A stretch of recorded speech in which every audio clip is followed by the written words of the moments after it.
Hello, this is Craig Mellon, and this is my assignment 4 submission. We'll be reviewing what I learned in assignment 2. So for my synthesis of learning, I focused on project-based learning. Project-based learning takes your lessons, it could be a single lesson, a unit, a specific standard, and you turn that into a challenge-based project.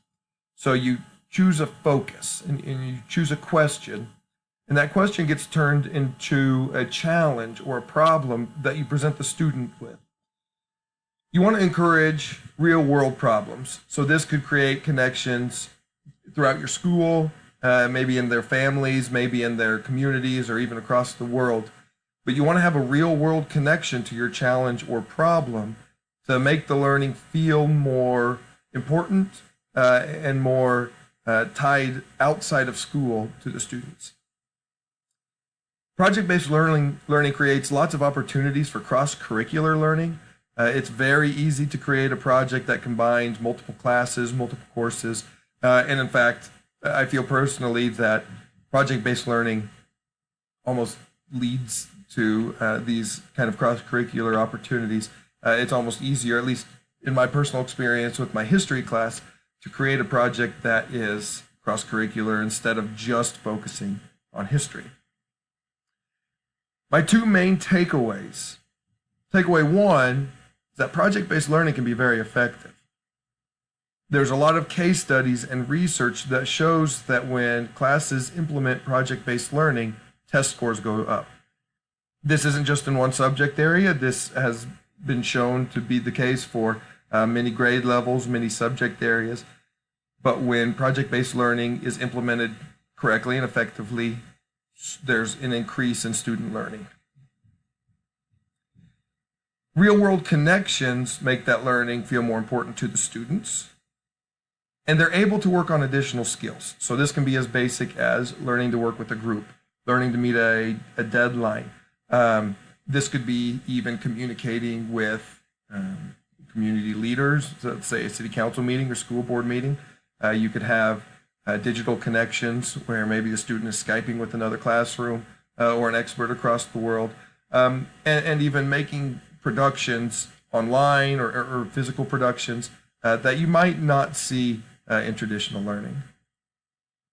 My second takeaway is that implementing project-based learning is not simple.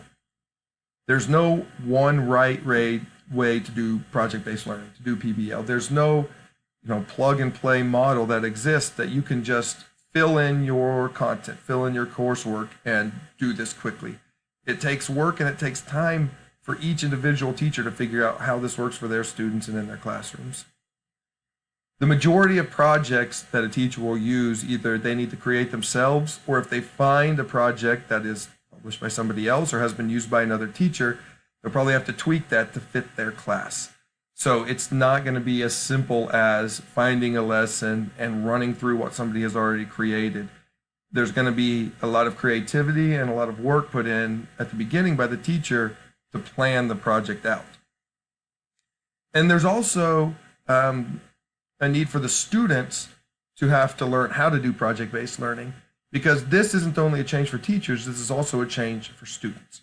And so they have to be taught and learn how to work with a group, how to meet these challenges, how to be successful in a project-based activity.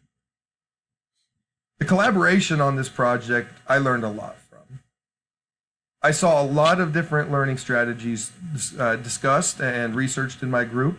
I and another student focused on project-based learning. There was blended learning focus, a flipped classroom focus.